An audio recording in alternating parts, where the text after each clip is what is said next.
God who has no hands.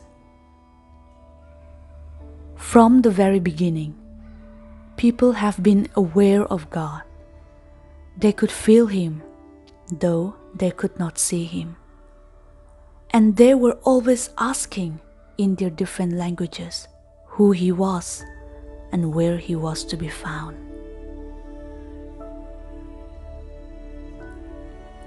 Who is God? They asked their wise men. He is the most perfect of beings.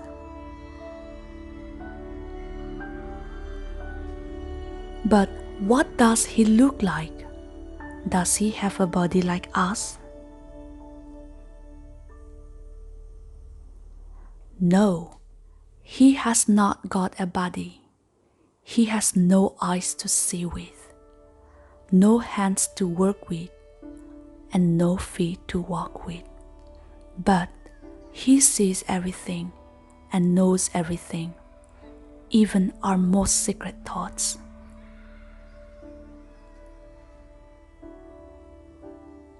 And where is He?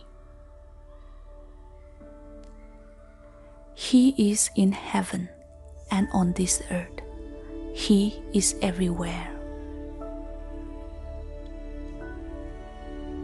What can He do? Whatever He wishes. But what has God actually done?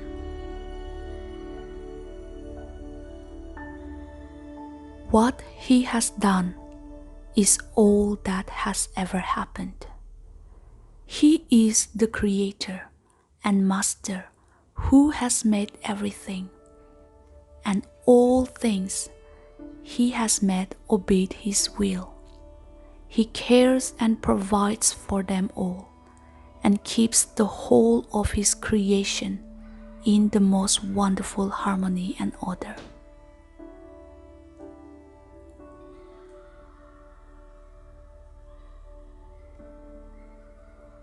In the beginning, there was only God. Since He was completely perfect and completely happy,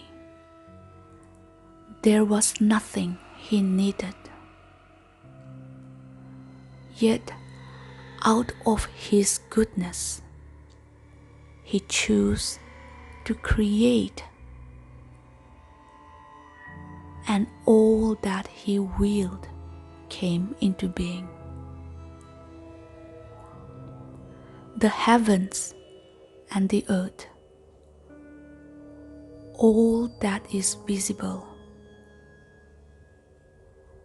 and all that is invisible.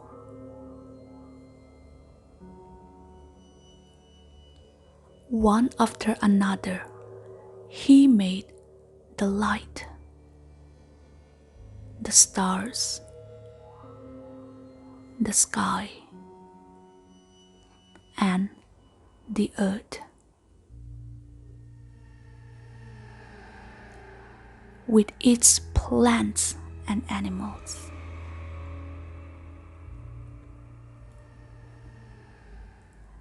Last of all, He made man. Man, like the animals, was made out of particles of the earth, but God made him different from the animals and like Himself. For into His body, which would die, He breathed a soul which would never die.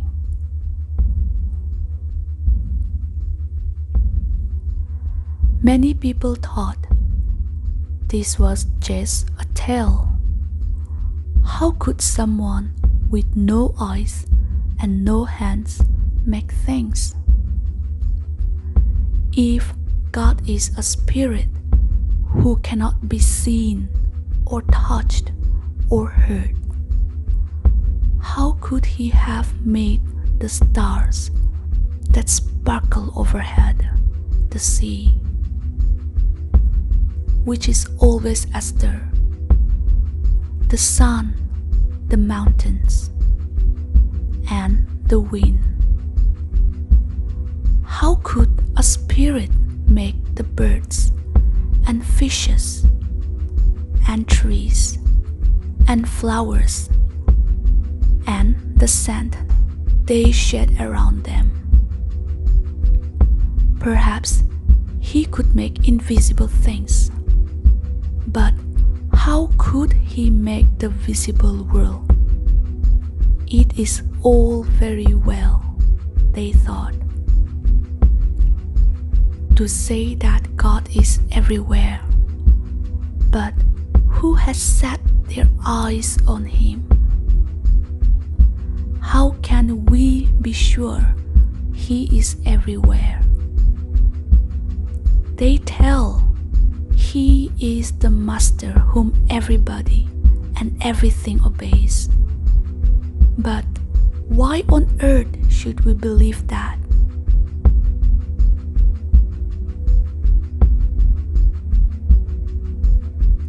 And it really does seem impossible. We who have hands could not do these things.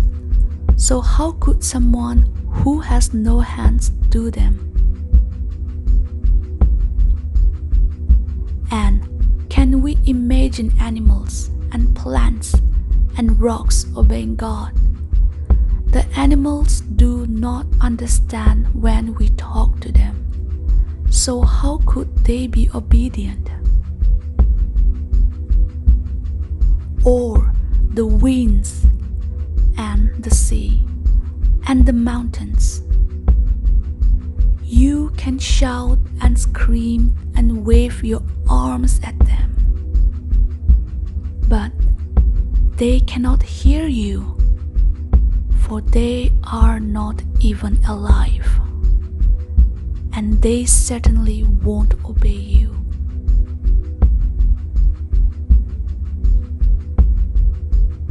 Yes, that is how it seems to us. But as you will see, everything that exists, whether it has life or not, in all that it does, and by the very fact of its being there, actually obeys the will of God.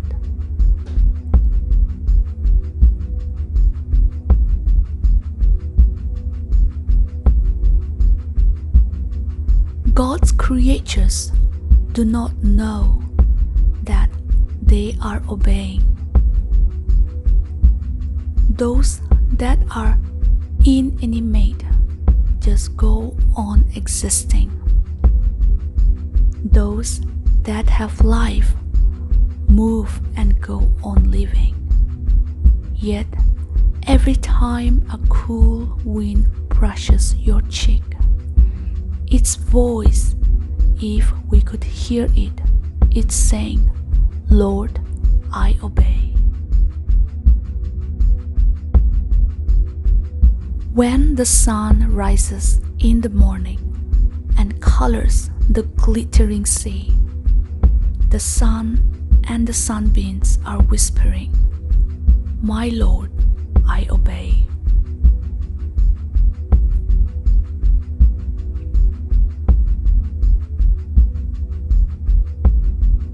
And when you see a bird on the wing, or fruit falling from a tree, or a butterfly hovering over a flower, the birds and their flight, the tree and the fruit and its fall to the ground, the butterfly and the flower and its fragrance are all repeating the same words, "I hear, my Lord, and I obey."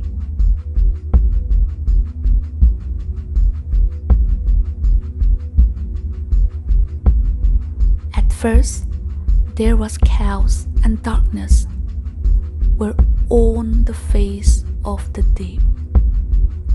God said, "Let there be light," and there was light. Before that, there was only the deep, an immensity of space with no beginning and no end, indescribably dark and cold.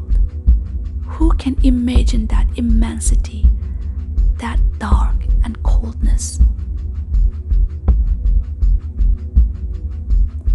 Whenever we think of dark, we think of night. But our night would be like brilliant sunshine in comparison with that darkness. When we think of cold, we think of ice. But ice is positively hot if you compare it with the coldness of space. The space that separates the stars, as hot, you might say, as a blazing furnace from which no heat can escape. In this measureless void of cold and darkness, light was created. There appeared something like a vast, fairy cold which included all the stars that are in the sky.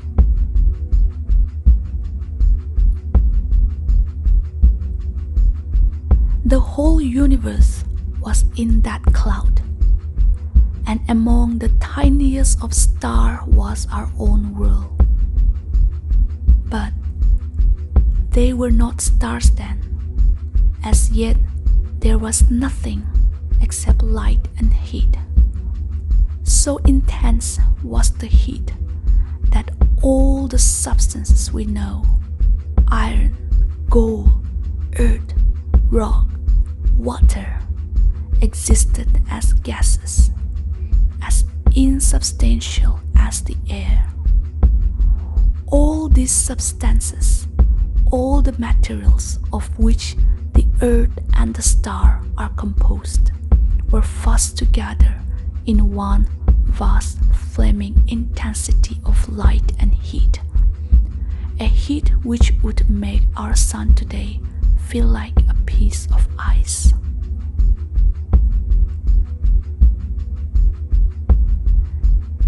This raging fairy cloud of nothingness, too huge to imagine, moved in the immensity of freezing space, which was also nothingness, but infinitely vaster. The fairy mass was no bigger than a drop of water in the ocean of space, but that drop continued the earth and all the stars.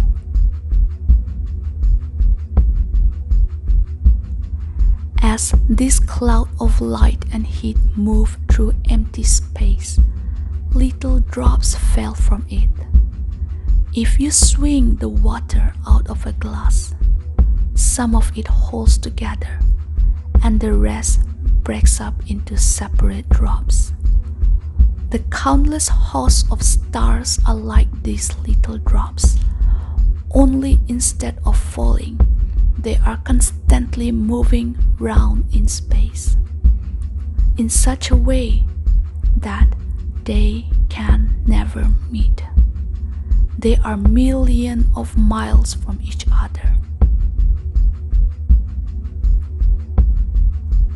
Indeed, some stars are so far away from us that it takes millions of years for their light to reach us. It travels 1,086,000 per second. Then there are so many stars that scientists have calculated that if each of them were a grain of sand, all the stars together would cover up all the states from Virginia to New York, up to the height of 200 meters. One of these stars one of these grains of sand among those thousands of billions of grains of sand in our sun. And 1 millionth part of this grain is our earth, an invisible speck of nothingness.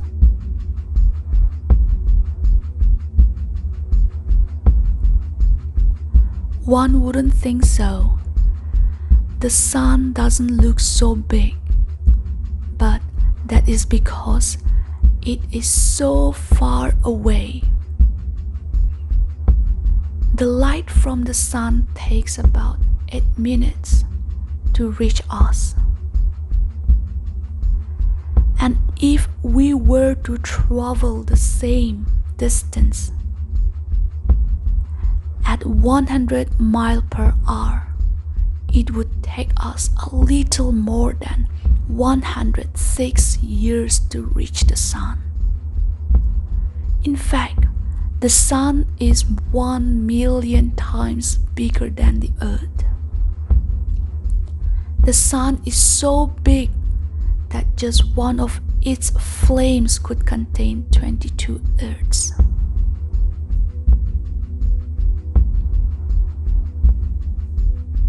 When God's will called the stars into being, there was no detail He had not planned.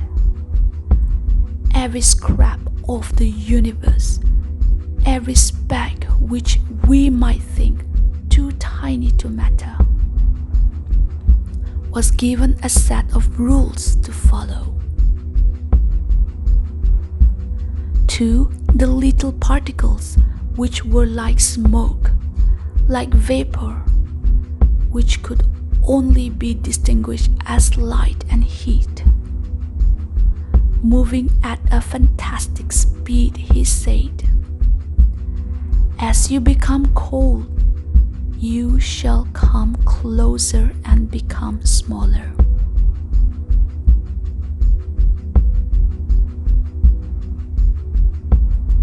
And so, as they cooled, they moved more and more slowly, clinging closer and closer to each other and occupying less and less space. The particles assumed different states, which men called the solid, the liquid, or the gaseous state. Everything we know is either a gas, a liquid, or a solid.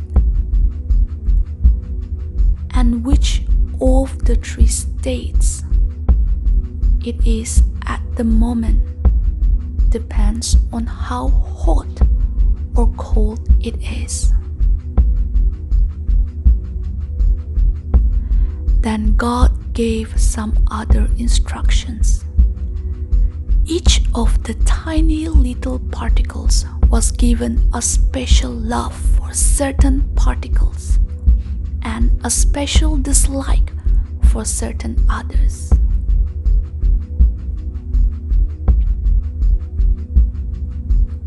Some were attracted to each other, and some were not.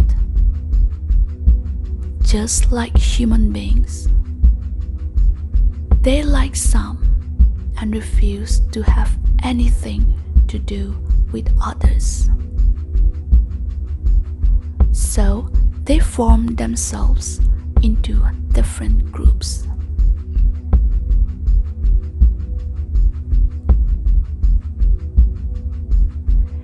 In this way, the particles combined and formed themselves into different groups. In the solid state, God has made the particles cling so closely together that they are almost impossible to separate. They form a body which will not alter its shape unless one applies force. If a piece is broken off, the particles will still cling together. If, for instance, you start chipping a flint, the flint and the chips still remain solid piece of stone.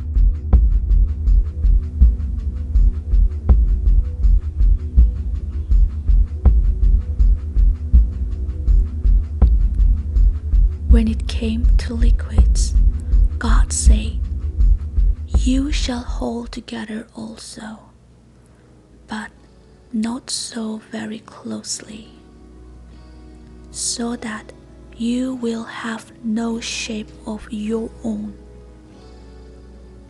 and will roll over each other." Thus you shall flow and spread, filling every hollows, every crevice in your path. You will push downward and sideways, but never upwards.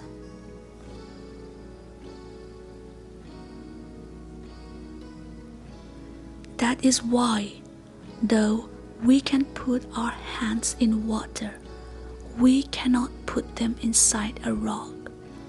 And to the gases he said, "Your particles shall not cling together at all. They can move freely in all directions."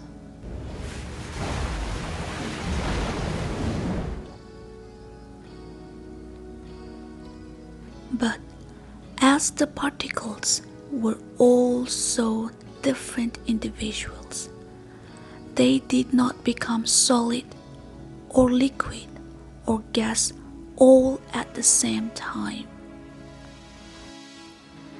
At certain temperature, some remained solid, others became liquid, and still others became gaseous.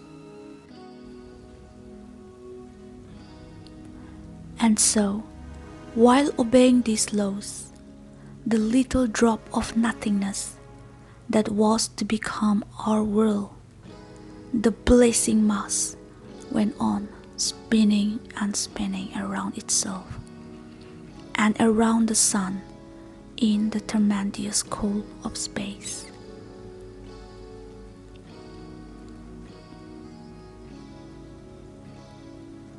And as time went on, the outer ring of this mass began a dance, the dance of the elements. The particles that were at the outermost edge became cold and shrank. Huddling together, they hurried to the earth. But as soon as they approached the hotter parts, they became hot, and up they went again.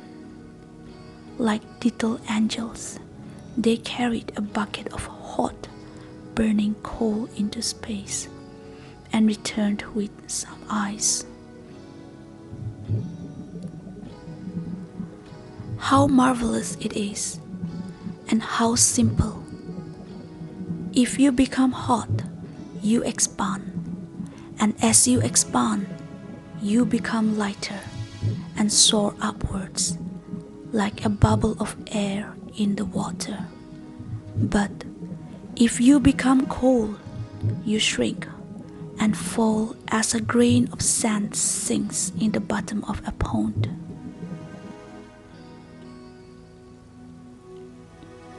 Because of this law, the earth gradually changed from a ball of fire to the earth we know.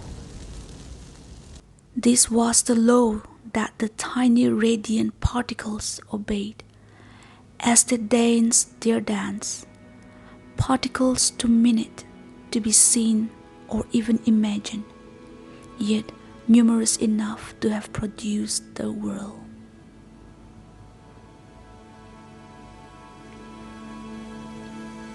For hundreds, thousands, millions of years, this dance went on. Finally, the particles settled down, like tired dancers, and one after the other, they became first liquid and then solid, and as they become liquid or solid, some of them joined others to which they were attracted, forming new substances.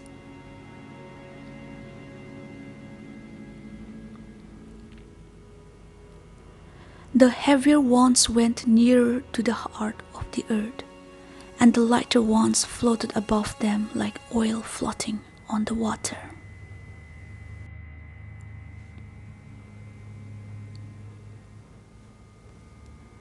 A tiny scum was formed, like the skin which forms on milk when it is boiled and left to cool. It seems as though the earth had taken some shape, but the elements inside the skin were still very hot. They felt trapped. They wanted to get out. What could they do otherwise? They had to follow the law of God. If you are hot, you expand. There was no place to expand, and so they burst out. They broke the skin, and it was like a terrible fight. The water that formed on the surface turned immediately into vapor and went up as the hot stuff came out from inside the earth. There were also ashes. A veil of clouds was drawn to cover the earth so that nobody could see what was going on. The sun was ashamed of them.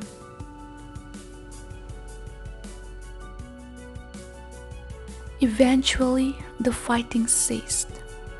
As everybody cooled down, more and more gases became liquid. More and more liquids became solids. The earth itself shrank and became wrinkled like an old apple that has been left in a cupboard. The wrinkles are mountains, and the hollows are the oceans.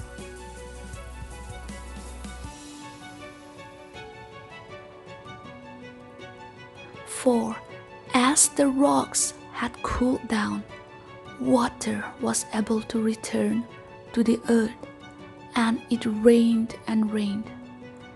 And the water, being liquid, filled every hollow and crevice found in its path. Thus the oceans were formed. Above them was the air that we breathe. The cloud had disappeared.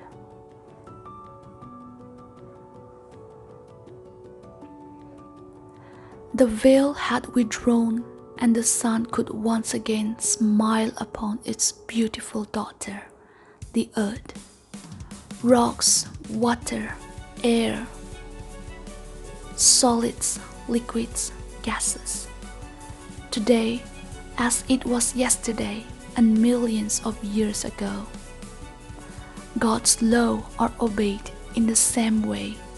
The world spins round itself and round the sun. And today, as it was millions of years ago, the earth and all the elements and compounds it is made of, as they fulfill their task, whisper with one voice.